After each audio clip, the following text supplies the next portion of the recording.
Bon Père céleste, ce matin, c'est dans ta présence qu'on est, c'est pour toi qu'on se réunit. Puis, on veut t'entendre, Seigneur. Tu nous as laissé les paroles de la vie éternelle. Puis on sait maintenant que c'est toi qu'on veut écouter et entendre. Fait que je te prie, Seigneur, de nous garder, de nous éclairer, de nous guider dans ce survol, Seigneur, qui se veut de ton évangile qui a été écrit par Matthieu. Fait que guide-nous, éclaire-nous et qu'on en sorte édifiés tous et chacun. En ton saint nom, Jésus-Christ, notre Maître, notre Sauveur. Amen. Bien, on est rendu, on va poursuivre avec le chapitre 14. Mais vous savez pourquoi on fait ça, une révision? Bien, c'est toujours important, avant de conclure que la Bible veut dire ça, on a la responsabilité de méditer. Ça veut dire quoi? Méditer, réfléchir, analyser, penser. Euh, vous savez, c'est bon de lire sa Bible, hein? Il y a des plans pour lire la Bible tout dans tant de temps, 1 an, 2 ans ou quelques mois même. Mais pour avoir une idée, un survol, mais la parole de Dieu, quand est-ce qu'elle va agir en moi? C'est quand je m'y arrête, quand je l'écoute, quand j'essaie de comprendre, de demander à Dieu de comprendre ce qu'il me dit, qu'il a laissé. Fait que toujours, hein, le texte dans son contexte, toujours. Le texte, tu peux pas le sortir, c'est pour ça qu'ils appellent ça contexte, hein? C'est le texte autour, avant, après, qu'est-ce qui est dit. La lettre ou le sujet qui est abordé, ben, toute cette lettre-là, elle parle de quoi? Elle dit quoi? Il peut y avoir plusieurs thèmes, plusieurs sujets, mais qui vont tous être interreliés en quelque part ensemble. Fait que la lettre ou le sujet ou les sujets abordés. Mais ça, faut que ça marche ensemble. Faut que ça s'arrime bien ensemble. Si j'ai un problème avec le reste du texte, gratte-toi la tête, cherche, attends avant d'arriver à une conclusion. Demande au Seigneur, cherche. Les autres textes parallèles, à quelle place qui parlent des mêmes sujets, des mêmes choses? La Bible est remplie de textes parallèles. Puis si les gens liraient les textes parallèles, il n'y aurait pas de secte qui pourrait affirmer que non, nous autres, on baptise juste au nom de Jésus parce que dans Marc, c'est écrit ça. Puis dans Matthieu, c'est écrit baptisez-les au nom du Père, du Fils et de l'Esprit Saint. Je vous donne un exemple. Il n'y aurait pas ce genre de confusion-là parce que les gens regarderaient tout. On a vu le mot évangéliser, la grande mission de l'Église. Qu'est-ce que c'est? Ben, il n'y aurait pas de confusion si les gens regarderaient dans l'ensemble. Puis tout ça doit s'arrimer sans contradiction ou aucune confusion avec tout le reste de l'enseignement de Jésus-Christ et de ses apôtres. Fait que dans ce sens-là, on va continuer, nous, à faire un survol ce matin rapidement, hein. Au chapitre 14, on a vu Jean qui baptisait, qui est confronté à Hérode. Il confronte de quoi? Son adultère, parce qu'il est remarié, alors que Jésus a dit que quiconque se remarie comme un adultère, si l'autre est pas décédé. Mais la vérité, il a coûté sa tête à Jean. Jésus qui nourrit plus de 5000 hommes, plus les femmes, les enfants, hein, avec 5 pains et 2 poissons. Jésus qui se retire pour aller seul prier le Père. Nous aussi, c'est un exemple pour nous. Souvent, on a besoin de faire ça aussi. Puis c'est bon de prier ensemble comme on prie, hein, la semaine ensemble. Mais on a aussi d'être seul avec notre Dieu. Jésus sur l'eau agitée, hein, la grosse tempête. Pierre qui dit, Seigneur, si c'est toi, fais que je fasse ça, hein, que là, il puisse marcher. Mais il marche, il commence, mais après ça, il y a des doutes. Homme de peu de foi, pourquoi tu doutes, Pierre? Mais nous aussi, dans notre vie, on commence comme un tigre, puis on finit comme un petit chat. avec notre foi ou les choses. Non, c'est le contraire. On doit y aller de plus en plus.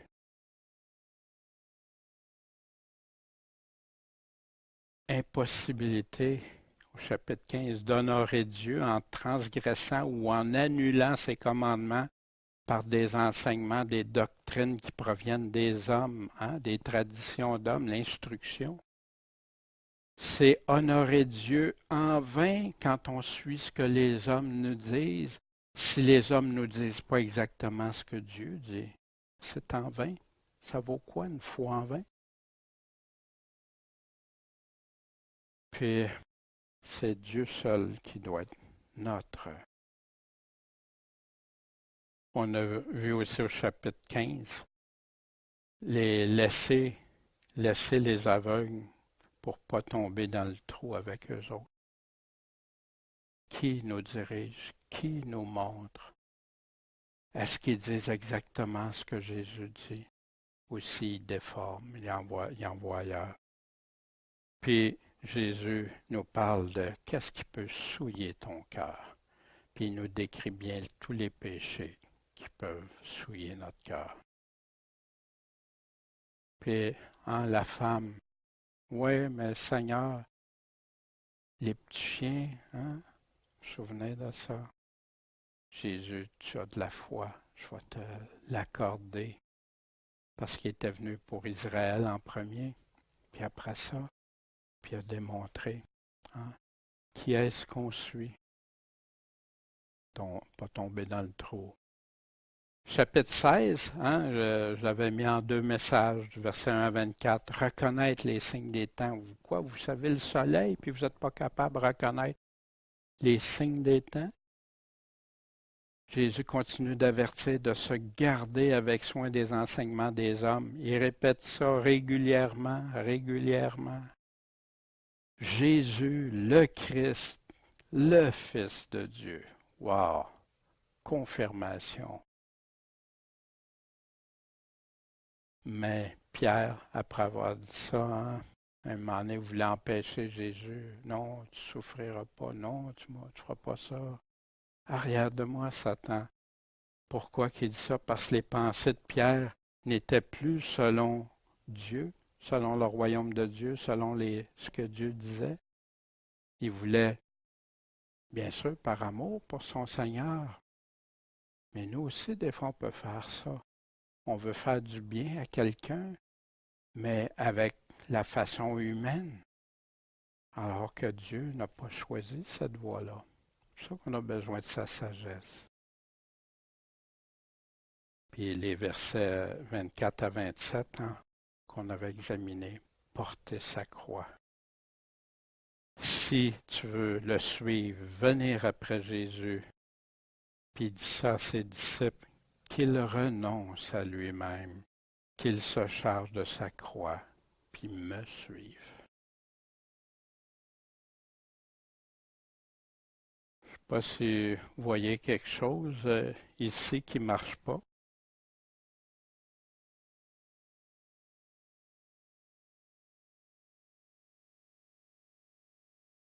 Ils ont l'air des loups ravissants, ou ils ont l'air des brebis, ils ont l'air des bons bergers, ils ont l'air de plein de choses. Mais Jésus nous a tellement mis en garde, puis les apôtres aussi. Vous vous souvenez Paul aussi dans Acte 20, qui pendant 3 ans, il les avertissait jour et nuit. Porter sa croix, chapitre 17, prêt à perdre sa vie pour la gagner, suivre Jésus. La foi comme un grain de sénévé, tout petit, mais le royaume qui fait grandir, transporter des montagnes. Cette sorte de démon ne sort que par la prière et le jeûne. Tantôt on parlait de mots enlevés, vous savez qu'il y en a plusieurs qui ont enlevé ça. Fait que les apôtres auraient prié la première fois, puis Jésus leur aurait répété, ça sort juste par la prière et le jeûne. Chapitre 18, encore 2 messages, de 1 à 20. Qui va être le plus grand dans le royaume? Jésus dit, il faut que tu redeviennes comment? Comme un enfant. se convertir, se repentir à Jésus-Christ, le Fils de Dieu, devenir humble comme un enfant. Sinon, impossible d'entrer où? Dans le royaume de Dieu. Le royaume est prédominant dans l'Évangile de Matthieu. On va voir des chiffres tantôt. Attention, il va y avoir des scandales. Il faut que ça arrive. Parce que le monde marche mal, des occasions de chute. Mais notre foi est éprouvée dans ce temps-là. Mais nous autres, jamais il faut que ça vienne de nous autres. Puis si jamais il y a un scandale qui provient de nous autres, on doit faire ce qui est en nos mains, mais pas scandaliser une occasion de chute pour la foi qui est en train de parler, là. C'est de ça qu'il parle. Fait que si je deviens une occasion de chute pour votre foi, c'est important que je le sache, puis que je réagisse à ça. Quand quelqu'un a péché contre nous, qu'est-ce qu'on fait? Dans Matthieu 18, il nous le dit. Premièrement, hein, tu vas le rencontrer tout seul. Tu y en parles. Ça ne fonctionne pas, 2, 3 témoins. Puis si ça ne fonctionne pas, l'Église au complet va trancher. Il y a une progression pour ça. Ça ne se fait pas comme bang, à moins qu'il y ait quelque chose de très évident, puis très fort, puis que la personne. Puis c'est pour ça qu'un chrétien ne tente pas de condamner un autre, mais tente de l'amener à la repentance, à se corriger de ça. Mais l'Église doit assumer ses responsabilités que Jésus a ordonnées pour sanctifier. S'il n'obéit pas, il ne veut pas se repentir, il ne veut pas entendre, traitez-le comme un non-croyant. Il ne fait plus partie de l'Église. À moins, éventuellement, il se repente, comme dans Corinthiens, l'homme a fait ça, il s'est repenti, il a pu être intégré par la suite. Là où 2 ou 3 sont assemblés en mon nom, Jésus est où? Il est là, au milieu. Fait que c'est vrai que ça prend juste les grosses églises pour conduire des gens? Tant mieux si dans des grandes églises, c'est tous des fidèles serviteurs de Jésus.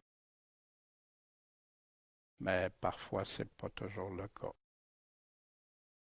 Puis il y en a qui n'obéissent pas à ce que Jésus a dit, de se séparer, de couper avec les liens avec ceux qui ne marchent pas. Combien de fois devrais-je pardonner à quelqu'un? Hey, jusqu'à 7 fois. Ouais, 7 fois, 49 fois. Hein, compte pas, compte même pas. Pardonne.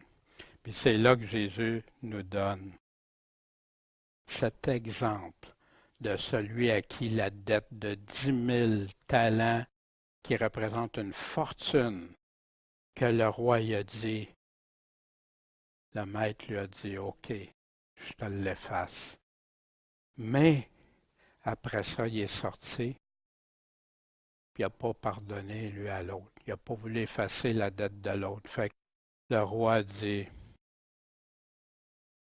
tu n'as pas pardonné, tu n'as pas acquitté, je le reprends.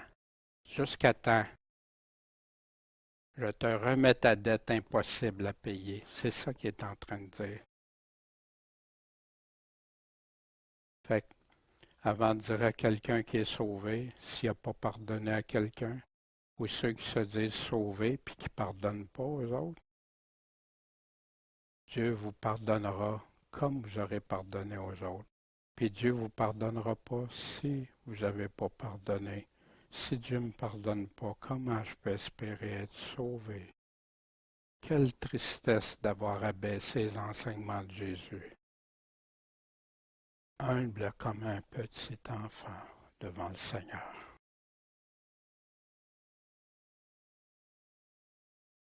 Chapitre 19, on l'a vu en 2 messages, de 1 à 12, le mariage entre l'homme et la femme, c'est devant Dieu et les hommes. C'est l'homme ne peut séparer ce que Dieu a joint jusqu'à la mort de un ou l'autre. Jésus a été très clair.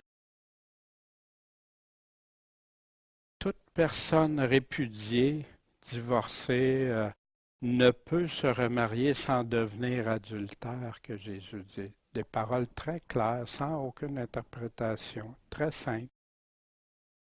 Souvent, plusieurs ont déclaré pourquoi ils s'étaient remariés. Malgré ça, c'est qu'un n'avait pas pardonné à l'autre, ou l'autre lui avait pas pardonné.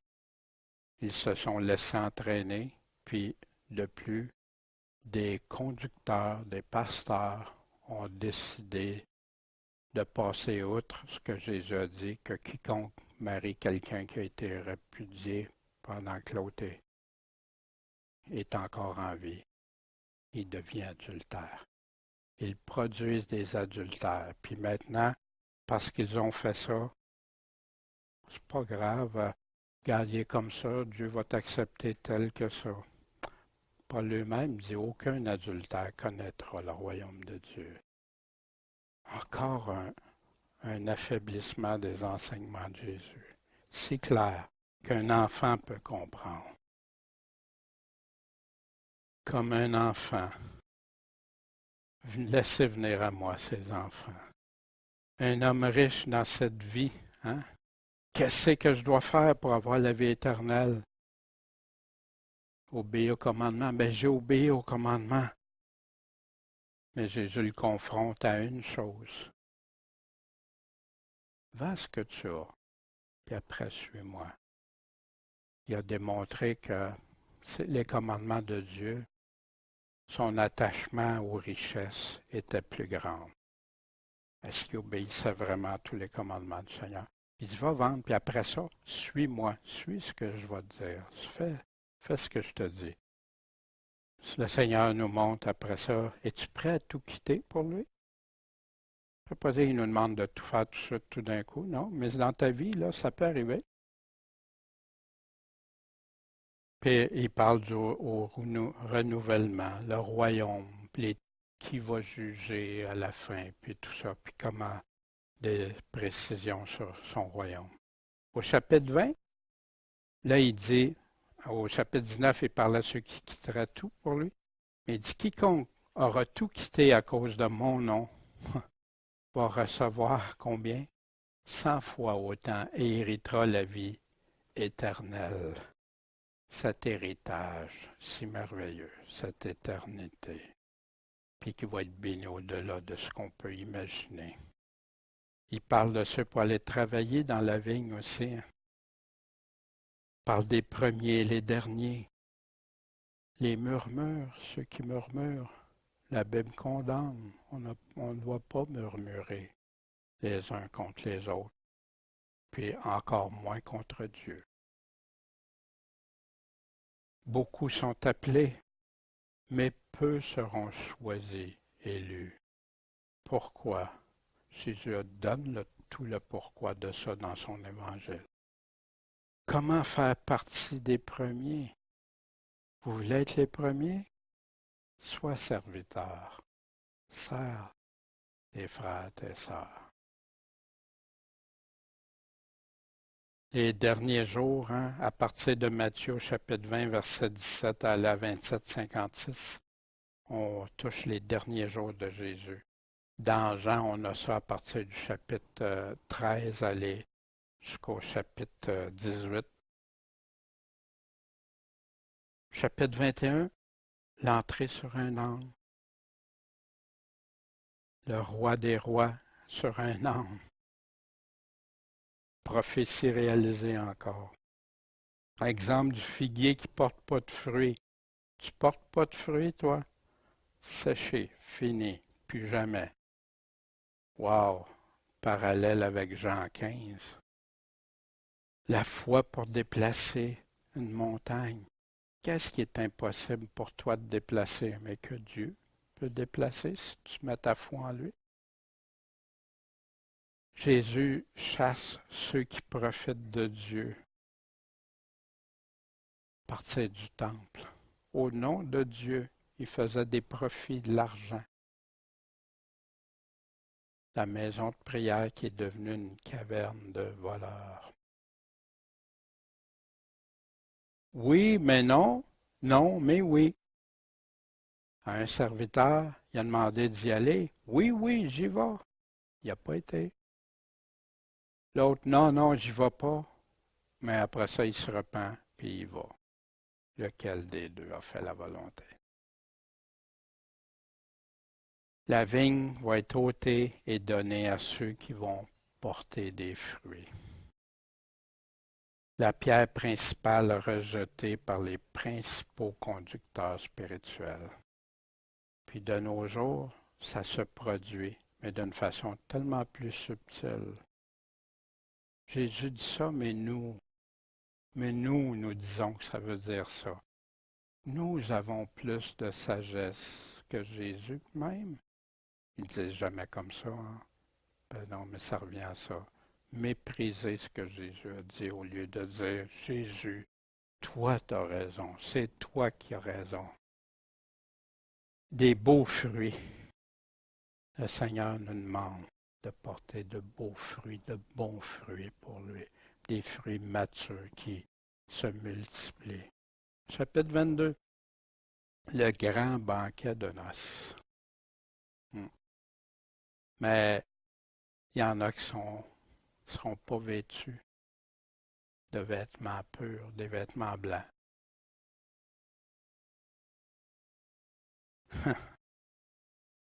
À César ou à Dieu? Wow, moi, ça m'épate, Jésus. On essaie de le coincer, puis qu'il y a tellement la façon de remettre les choses dans leur contexte. À qui, hein, cette pièce? Ça, c'est à César. Gardez ça pour les choses du monde. Ce qui est à Dieu. Le Dieu des vivants. On n'est pas le Dieu. Dieu n'est pas le Dieu des morts, mais le Dieu des vivants. Puis on va devenir, ceux qui croient en lui, comme des anges, hein, parce qu'on le demandait pour la résurrection avec les hommes et femmes, puis tout ça, hein, il voulait des précisions. Le premier, puis le plus grand commandement. Jésus, la bouche de Jésus le dit. Comme tantôt le jeune homme riche qui voulait savoir comment obtenir la vie éternelle. Jésus lui a répondu, mais maintenant, non, non, c'est plus pour nous. Wow, wow. Tu aimeras le Seigneur ton Dieu de tout ton cœur, de toute ton âme, toute ta pensée. C'est là le premier et le grand commandement. Dieu avant tout dans ta vie, dans tes pensées, dans ta marche, dans ton travail. Est-ce que je suis en train de faire mon travail selon les critères du Seigneur? Seigneur, accompagne-moi, aide-moi, je veux être pour toi, avec toi, comme toi. Puis celui qui lui est semblable, après, aime ton prochain comme toi-même. Dieu de toutes nos forces, mais notre prochain comme nous-mêmes. Si je m'aime autant que j'aime Dieu, j'ai un problème. Hein? Si j'aime mon prochain autant que j'aime Dieu, j'ai un autre problème. Parce que c'est Dieu que tout doit toujours avoir la première place. Mais si j'aime Dieu en premier, je vais l'aimer mon prochain. Ça va être naturel. Il m'a aimé le premier, puis moi aussi je veux avoir son amour, puis la mettre en pratique. Jésus encore qui parle de ceux qui sont assis dans la chair de Moïse. Hein? Ils prennent les paroles de Moïse, ils prennent la Bible, l'Ancien Testament dans ce cas-là. Mais Jésus parle, c'est qui le seul maître à suivre? Le seul enseignant de qui sortent toutes les véritables paroles de Dieu. Puis Jésus leur exprime les 9 malheurs à vous. Malheur, malheur, malheur. Puis jusqu'à temps que vous disiez, vous ne vous verrez plus, jusqu'à temps que vous disiez, béni soit celui qui vient au nom du Seigneur. Les 9 malheurs à vous. Pourquoi? Il empêche ceux qui veulent entrer dans le royaume du Seigneur, dans la marche chrétienne, dans ceux qui veulent vivre selon Dieu. Ils vont détrousser les veuves, hein, les personnes les plus vulnérables, en disant des longues prières, mais pendant ce temps-là, ils les enlèvent. Ils vont se faire des prosélytes, hein, des fidèles disciples. Mais pour qui ces disciples-là? Puis qui vont se multiplier, puis ils vont en entraîner plein d'autres. Des aveugles au volant. Jésus revient avec les aveugles au volant. Aveugles. Puis l'or, hein, qui est plus important que Dieu. La dîme, la justice, la miséricorde, qu'est-ce qui est le plus important? Puis la fidélité. Il s'arrête, hein, il filtre les moucherons, les petites mouches miniatures, il les enlève, mais il avale le chameau. Ça veut dire quoi? Tu t'arrêtes tout aux petits détails, mais l'essentiel, tu le mets de côté. Malheur, malheur, malheur, malheur. Le cœur intérieur impur, la pourriture que Jésus, il va utiliser des sépulcres blanchis, des eaux en dedans qui paraissent bien au dehors, mais c'est pourri en dedans. Wow! Paraître juste, le paraître au lieu de l'être, les apparences. Justifier ce qui est injustifiable puis s'en servir. C'est une vie d'hypocrite, se servant du nom de Dieu tout en marchant de manière contraire à ses enseignements. C'est ce qu'on a vu à ce chapitre 23. Chapitre 24, divisé en 8 messages. Pourquoi? Parce que c'est super important. On a dans l'Évangile de Matthieu beaucoup de prophéties qui prouvaient qui Jésus était, qui ont démontré qui il était. Mais Jésus nous a dit maintenant, quand je vais être parti, regardez ce qui va arriver avant mon retour. Dis-nous quand ces choses arriveront. Quel sera le signe de ton avènement et de la fin du monde? Fait que c'est Jésus lui-même qui nous répond. Puis ça a été une démarche biblique, qu'on a fait attention aux paroles de Jésus et sans mettre de paroles des hommes. Jésus nous dit, qui a fait entendre sa voix comme moi, qu'il le déclare, qu'il le prouve, depuis que j'ai établi le peuple ancien, qu'ils annoncent l'avenir, ce qui doit arriver. Il y a plein de gens qui se disent prophètes ou qui parlent au nom de Jésus, qui annoncent plein de choses que Jésus n'a pas dit. Wow! Puis d'autres qui disent les prophéties, oh non, c'est trop compliqué, perdez pas votre temps avec ça, vous ne comprendrez rien. Jésus dit, heureux celui. Quelle contradiction encore. Qui parmi vous prêtera l'oreille à ceci pour écouter, pour entendre l'avenir? Qui? J'annonce dès le commencement ce qui doit arriver, et longtemps d'avance ce qui n'est pas encore accompli. Je dis, mes arrêts subsisteront, et que j'exécuterai toutes vos volontés, toute ma volonté. Tu entends? Considère tout cela. Et vous, ne vous l'avouerez-vous pas? Voici maintenant, je t'annonce des choses nouvelles, cachées, inconnues de toi. Il les annonce, il les précise, il n'y a plus de mystère après, un coup qu'il nous les a dit. Comme Paul, il dit, je vous déclare un mystère, il nous les explique, c'est quoi? C'est plus un mystère après. Ça l'était avant qu'on le sache. Heureux celui qui lit, et ceux qui écoutent les paroles de cette prophétie, puis qui gardent les choses qui y sont écrites, car le temps est proche. Wow! Parler à pasteur, puis je demandais à lui spécifiquement, puis je l'ai posé à d'autres après. Mais pourquoi les prophéties? Qu'est-ce que vous en dites de ce que Jésus a annoncé? Ah ben non, on ne perd pas notre temps avec ça. On a tellement de choses à faire, fait qu'on se concentre sur ce qui est important. Wow! C'est pas important. Un tiers de la Bible, qui est les prophéties.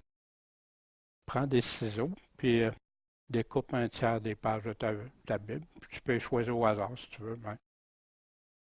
Ou tu prends toutes les prophéties et tu les enlèves. Quelle tristesse, quelle tristesse. On a vu hein, dans Matthieu, on les a vus chapitre, message par message.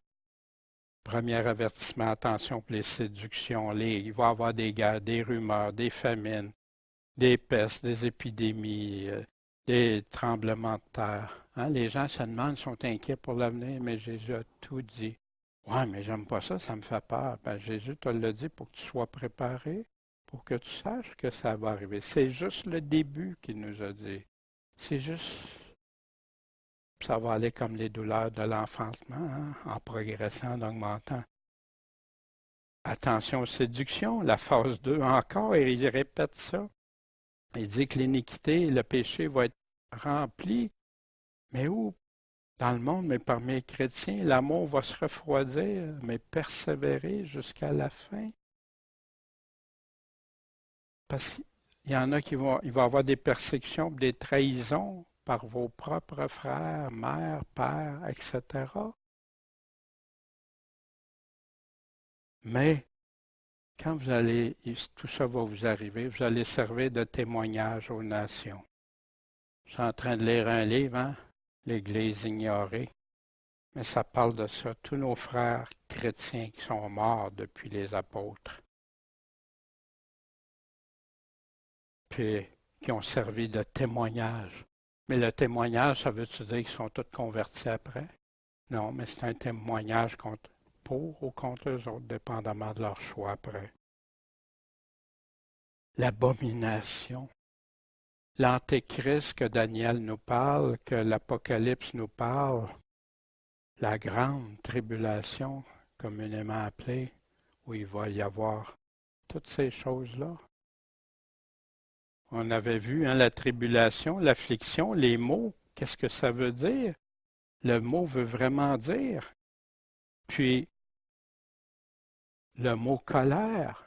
Il y en a qui confondent la colère de Dieu avec la colère de l'Antéchrist. C'est pas la même chose. La tribulation va provenir de l'Antéchrist. Il nous dit combien de temps et tout.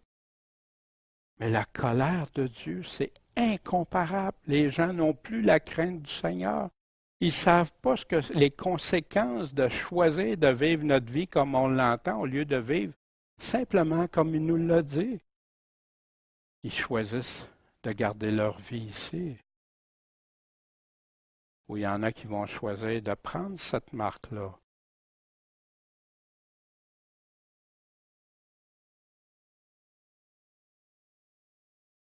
Ouais. Fait que la confusion règne aujourd'hui. La tribulation va être abrégée pour justement délivrer les derniers chrétiens qui vont rester. Parce que si l'Antéchrist aurait le pouvoir tout le temps, ça serait désastreux. Regardez juste ce que Hitler a fait, hein? Puis où il s'en allait. Priez, priez le Seigneur pour avoir des circonstances plus favorables. Gardez la foi. Faire attention, il va y avoir plein de mensonges, de séduction, des faux prophètes, des faux Christ. Faites attention pour être séduit. Il va y avoir des signes, des miracles qui vont séduire ceux qui n'ont pas l'amour de la vérité. Wow, wow, regarde ce qu'il fait. C'est rien que Dieu qui peut faire ça. On va les suivre. Puis en plus, regarde, avec eux autres, on a le droit de prendre la marque.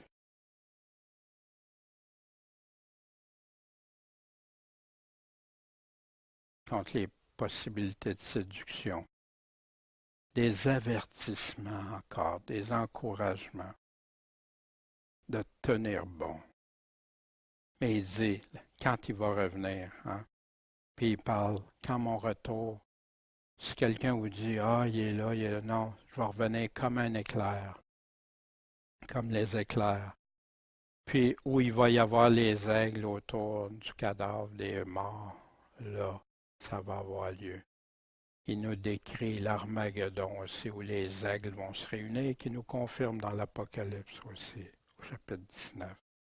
le soleil, la lune, puissent branler.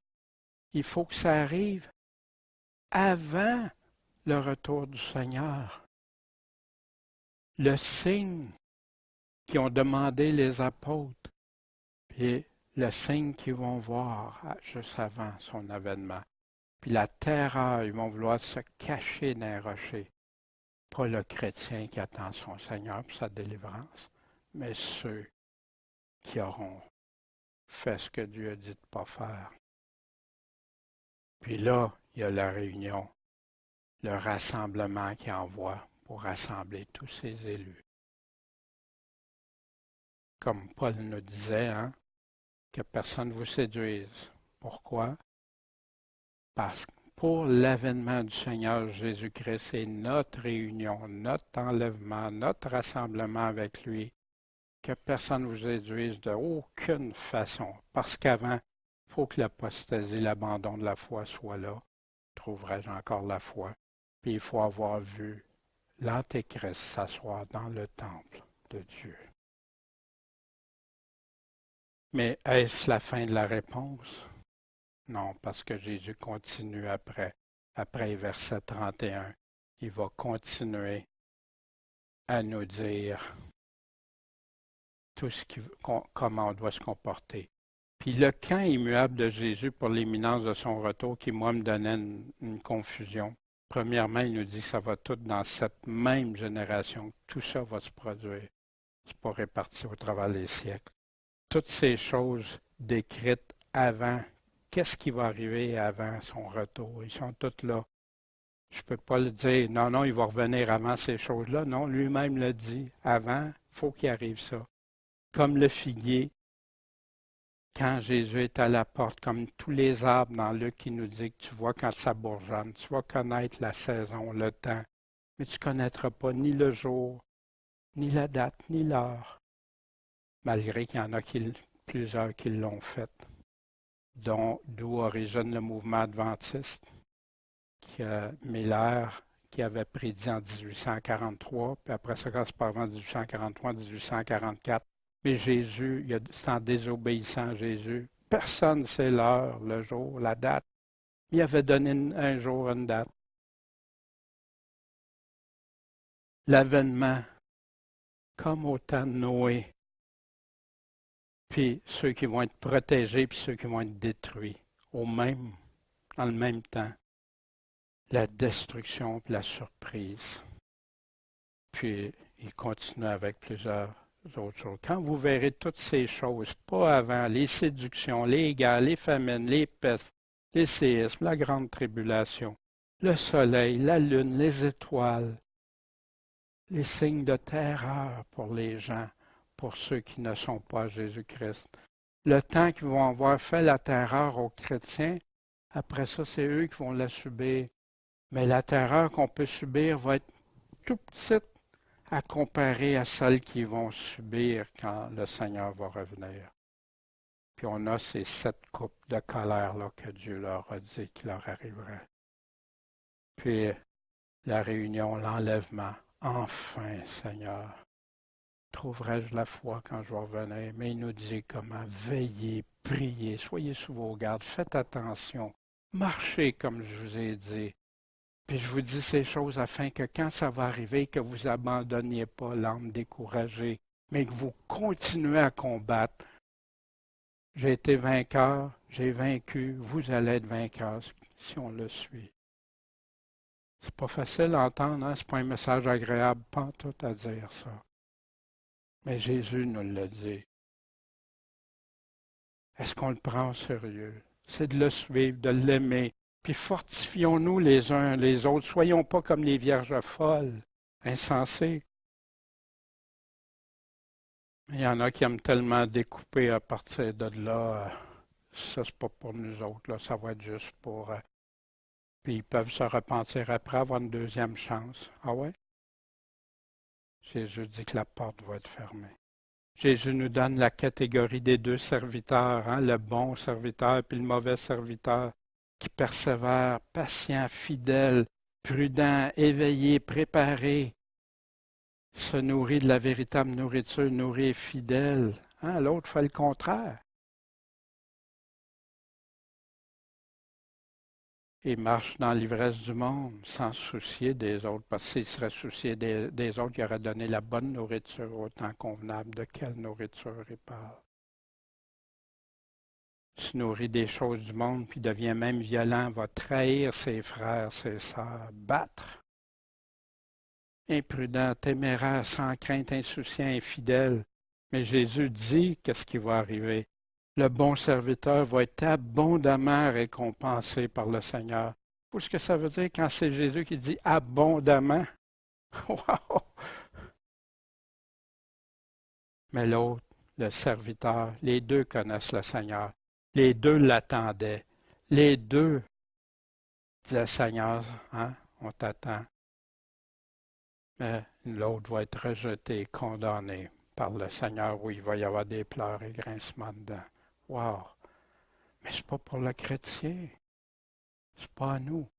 L'épreuve de notre foi, les événements, les trahisons, tout ça, le 666, les séductions, c'est une épreuve de la foi.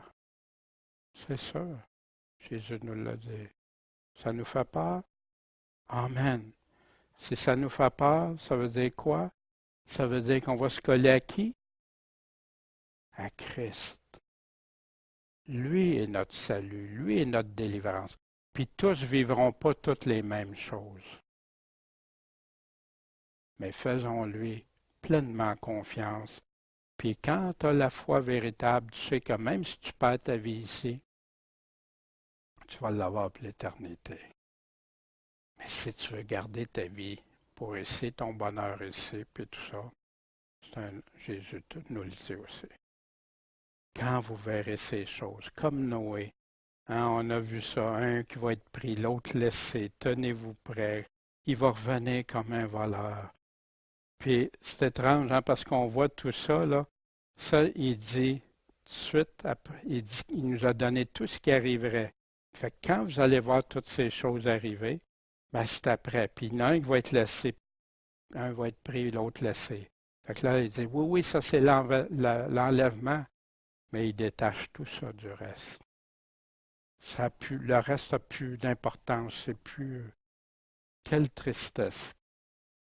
Je vais revenir comme un voleur, restez éveillé. Il le dit aux églises dans l'Apocalypse aussi. Je vais venir à toi comme un voleur, tu n'as pas gardé ma parole, tu n'es pas resté fidèle, puis il décrit pourquoi. Serviteur fidèle et infidèle. Il y en a un qui nourrit, qui persévère, l'autre ne le fait pas. Matthieu 25, on l'a vu en 3 messages. Les vierges sages, puis les insensés. La différence, la première, il y en a qui sont préparés, qui restent prêtes pour le Seigneur, ils veillent et ils prient. Les autres, insouciants. La porte va être fermée, trop tard. Versets 14 à 30, les talents, ceux qui ont fait fructifier les talents, qui ont produit en double. Puis d'autres, un que non, j'ai trop peur. Mais tu aurais pu au moins le donner à quelqu'un qui aurait pu le faire profiter pour toi. Non, je savais que tu étais dur et sévère, fait que j'aimais mieux le cacher.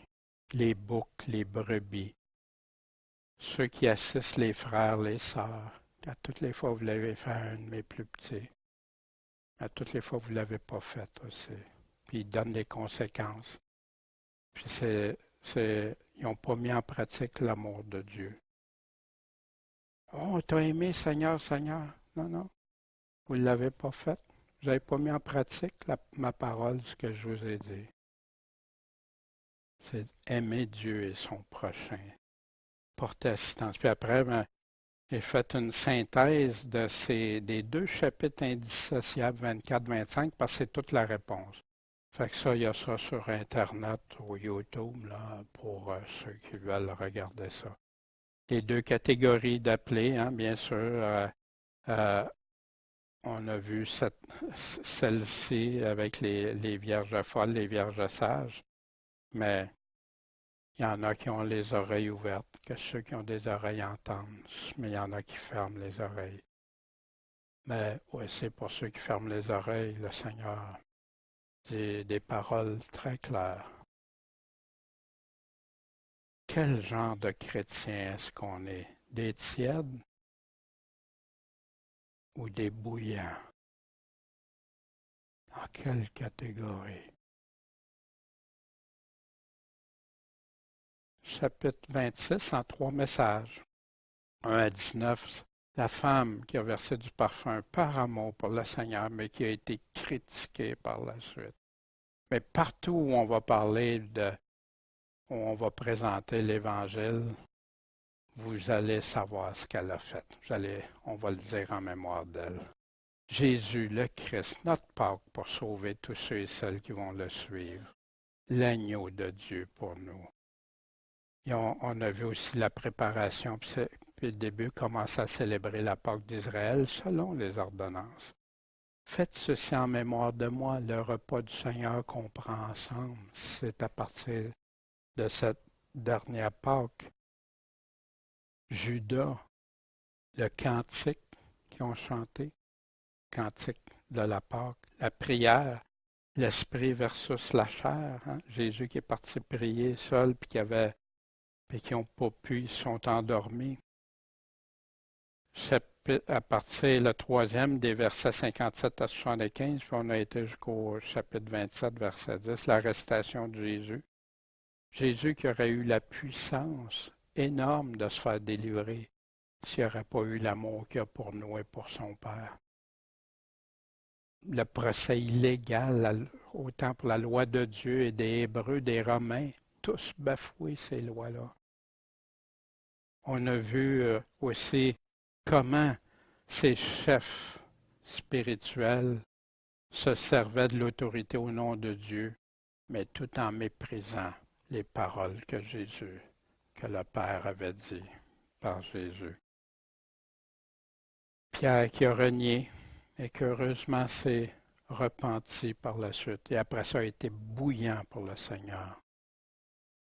Le repentir de Judas, mais qui l'a conduit à s'enlever la vie au lieu de se tourner vers qui il aurait dû se tourner. Le chant du potier qui est une autre prophétie. Le chapitre 27, encore en 2 messages. Hein, pourquoi on regarde ça comme ça? C'est pour ceux qui regardent et qui veulent aller chercher certains sujets ou qui auraient le goût d'explorer certains sujets. Puis, bien sûr, je reprends la fin du chapitre 26-27.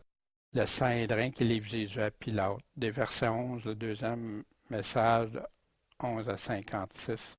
Pilate qui innocente Jésus à plus de 4 reprises. Il essaie, ça ne marche pas.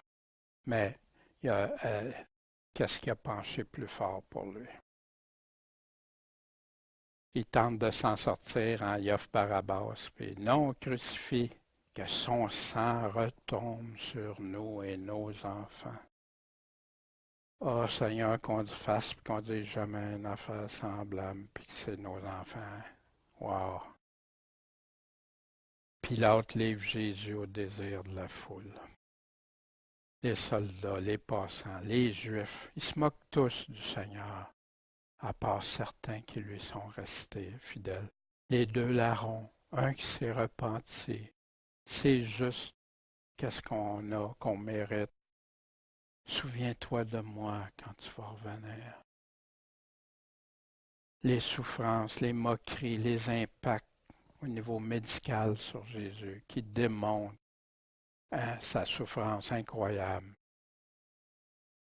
Sa mort confirmée par la lance, l'eau et le sang.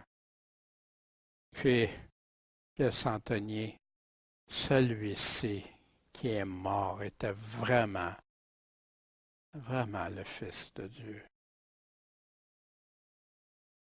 Tremblement de terre, des résurrections, plein de choses se sont produites. Les prophéties réalisées en Jésus-Christ, juste dans Ésaïe 53, c'est rempli. Juste à lire Ésaïe 53. Il y a Ésaïe 9, il y a Ésaïe qui est un extraordinaire livre qui concerne beaucoup Jésus. Puis les signes des temps à venir, aussi la résurrection, ça parle de ça. Souvenez, on avait vu probabilité scientifique pour seulement 8 des centaines de prophéties concernant Jésus. Puis que ça pouvait représenter pièces de dollars de 10 pouces d'épais partout au Québec, puis quelqu'un réussisse à aller chercher tout de suite la bonne pièce. Impossible. Ça a été fait par professeurs scientifiques, validé par d'autres professeurs scientifiques en mathématiques. 1 à 10 sur la puissance de 17.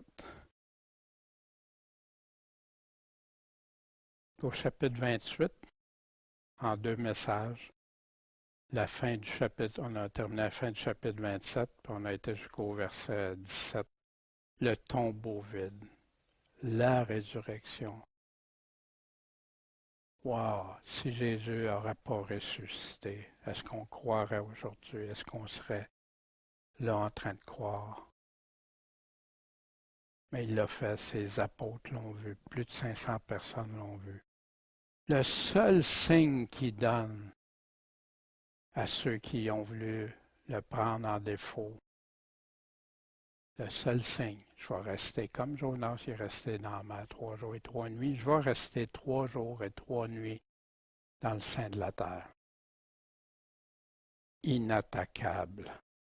Jésus est vraiment resté 3 jours et 3 nuits et ceux qui aiment la parole de Dieu, s'attachent juste aux paroles de Dieu, vont voir que oui, qui n'est pas resté une journée et demie, comme on m'a fait croire si longtemps, mais qui vient d'un enseignement catholique à partir du sabbat, que c'est automatiquement le vendredi.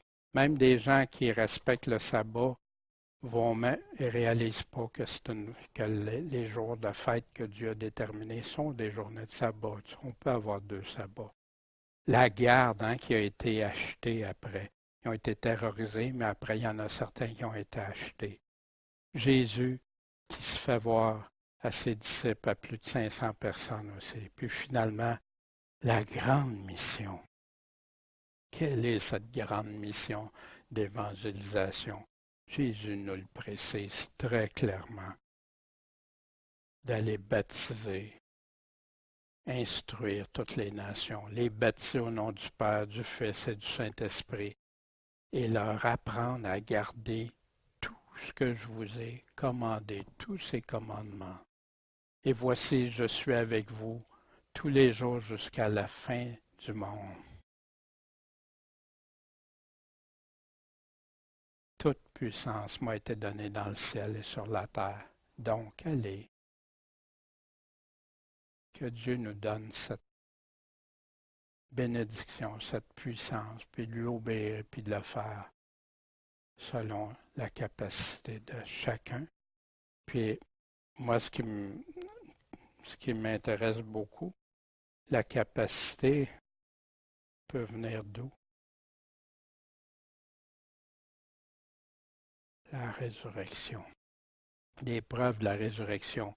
Les apôtres qui ont été transformés totalement, prêts à mourir, le zèle des chrétiens d'après leurs convictions. L'Évangile qui a continué à se répandre pendant 2000 ans, malgré que tout a été fait pour le détruire, le combattre. Puis même des gens qui se disaient chrétiens, qui attaquaient des vrais chrétiens. Wow, quelle tristesse, des transformations complètes, des changements des cœurs, des changements de vie.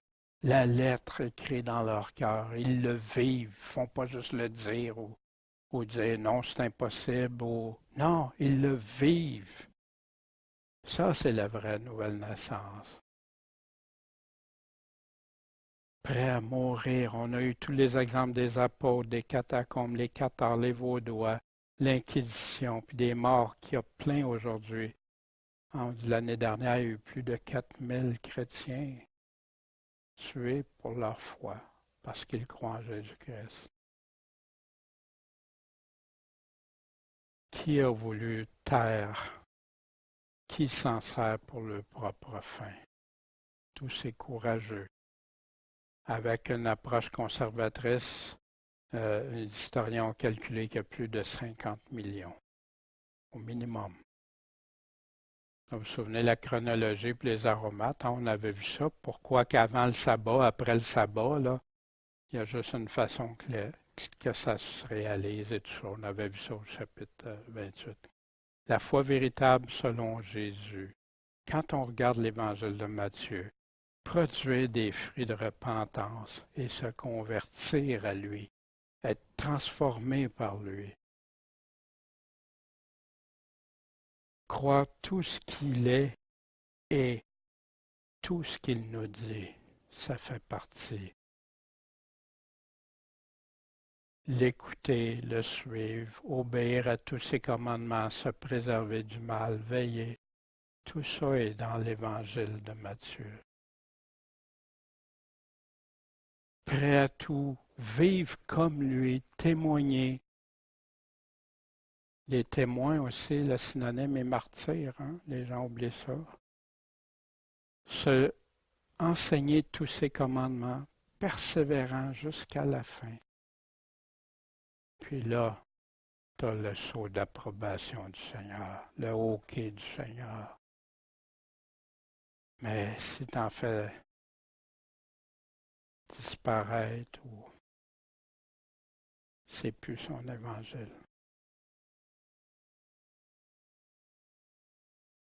En conclusion,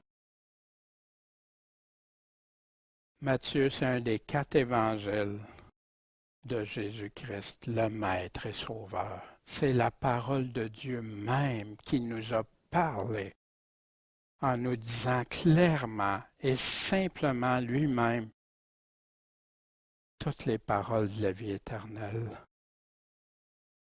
Beaucoup disent, ben non, c'est tellement confus. Pourquoi c'est confus? Pose-toi la question, parce que des enfants comprennent. Les théologiens s'y perdent, mais des enfants comprennent clairement ce qu'il dit. D'autres ne veulent pas comprendre. Le plus gros handicap, non, j'aime mieux pas comprendre, parce que je sais très bien ce que ça va impliquer si je comprends. Mais j'aime mieux comme ça, je vais avoir peut-être une porte de sortie. Wow!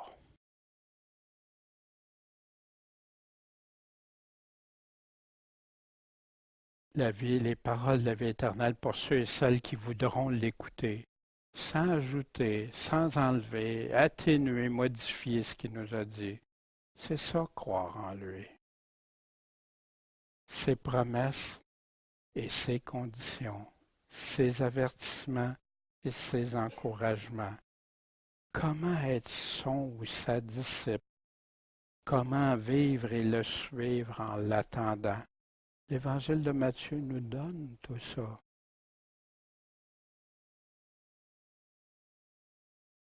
Puis, une question qui pourrait s'appliquer à tous ceux qui disent qu'ils ne sont pas capables de comprendre les paroles de Jésus. Parfois, c'est vrai qu'il y a des textes, des fois, qu'il faut réfléchir, puis ça, d'accord.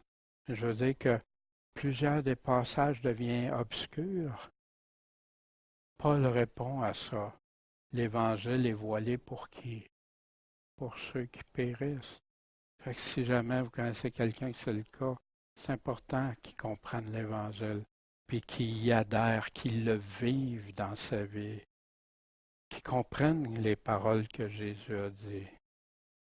Et si Jésus voulait vraiment signifier chacun des mots qu'il a dit, puis qu'on y croyait à 100%,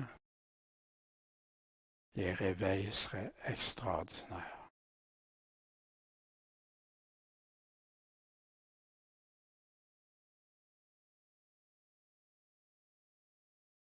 L'Évangile de Matthieu, rempli de prophéties réalisées, et celles à venir. Pour ceux qui croient en lui, qui croient, il va nous dire les choses. Puis, vous savez, Jésus a parlé du royaume à plusieurs reprises. Puis quand les chrétiens réussissent à comprendre que c'est en fonction du royaume, puis pas juste être sauvé mon ticket pour le ciel, mais en fonction du royaume de Dieu, leur vie change. Vous donc priez ainsi, notre Père qui est aux cieux, ton nom soit sanctifié, le seul y est mis à part, ton règne vienne sur la terre comme au ciel. Ton royaume, le règne, régneront associé beaucoup avec Matthieu. Il parle du royaume 49 fois. Du ciel, moindre. Mais les gens retiennent le ciel, mais ont de la difficulté à capter qu'est-ce que c'est le royaume de Dieu, comment vivre pour son royaume, puis comment accéder à son royaume, puis comment être dans son royaume pour l'éternité. Bon Père céleste, merci de ta parole, merci de ce que tu sois notre Dieu, Seigneur, qu'on croit en toi, qu'on veuille vivre tes paroles.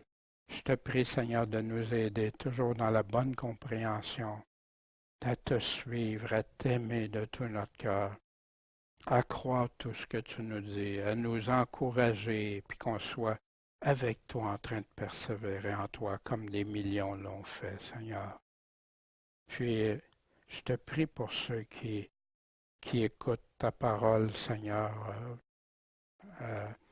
au travers Internet ou autre, Seigneur, que tu puisses leur donner la sagesse de découvrir ce que tu dis, d'être attentif à toi. C'est tes paroles qui nous jugeront, Seigneur. Et c'est toi qu'on veut plaire, qu'on veut servir, qu'on veut pas arriver devant toi puis te dire, ben Seigneur, ces paroles-là, je les aimais pas, ou celles-là, ben non, non, je voulais pas les comprendre. Non, Seigneur, qu'on te soit fidèle en toutes choses, puis fortifie chacun de nous, Seigneur, puis qu'on soit de vrais, des vrais qui t'aiment en toutes choses. En ton saint nom, notre Maître et Seigneur Jésus-Christ. Amen.